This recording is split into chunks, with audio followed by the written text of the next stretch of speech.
Invite a Budget Blinds style consultant to show you how to transform your rooms just by changing your window coverings. Canada's #1 choice for window coverings. Visit budgetblinds.ca today. And Moses joins us on our desk for First Ticket Sports, bringing us more preseason action from the Bobcats. Yeah, taking on the Drumheller Dragons. The second game of a back-to-back between these two clubs, of course, playing at the Civic Center last night. And we'll pick it up in the second period. Cats on a two-man advantage. Graydon Smith with the one-timer gets through. Zach Giroux will put home the rebound, 1-0. Dragons will tie it up moments later, as it's going to be Pierce Diamond who can't handle the rebound. Jacob Schofield will score. Cats, however, claw right back. It's going to be a weird little scramble. No one wants the puck. It's all alone, and Evan Schumi finds it as he tucks it home. 2-1 for the Bobcats. We'll move over to Noah Bald, one of the gunnery kids. He's been fantastic so far, causing a turnover. Off to the races. A little forehand, backhand, forehand for the goal. Unbelievable. It is now 3-1 in the third. Cats get some more. Bald with a nice little snipe. Going high blocker for a second goal of the game. It's now 4-1. 5-1 now. Dragons will get another goal. Ty Hand gets a nice little help there as it chips over Diamond. Cuts the lead to 3. But the gunnery kids coming back the other end. Bold will clean up the pass from Quillen as he gets his hat trick goal. He also had an assist in this one. The Cats win convincingly 6-2, the final.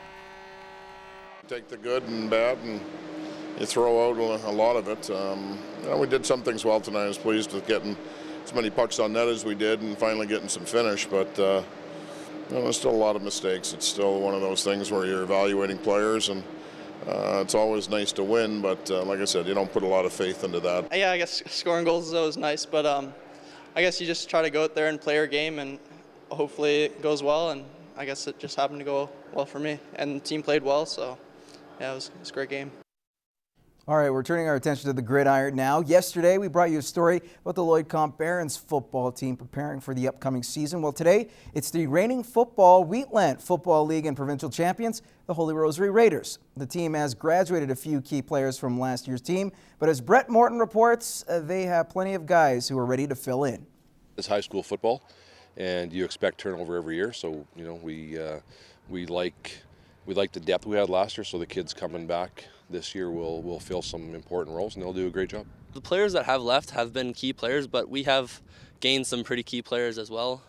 So it will be a little bit challenging in some ways, but I think we'll do pretty good. Although the team won everything last season, the expectations have not changed. Well, our expectations are always high. We have fairly specific goals that we try to accomplish, and we set the bar pretty high for these kids. Mostly it's about learning and development, and at the end of the day, if they learn something and they play as hard as they can, then we've accomplished something. Justin Miller is the team's new running back and has to fill the shoes of Andrew Kalfas. Miller says he is ready for the challenge. It means that I have a big role to step up in, and I have a lot to fill, and I have some big shoes to fill. It means I have high expectations for myself, and my team has high expectations for me as well. Another player that will have a significant role is new starting quarterback Tommy Yanchuk. He looks good, man. He had a great midget season, and he sort of transformed himself a bit from what he was in grade 10.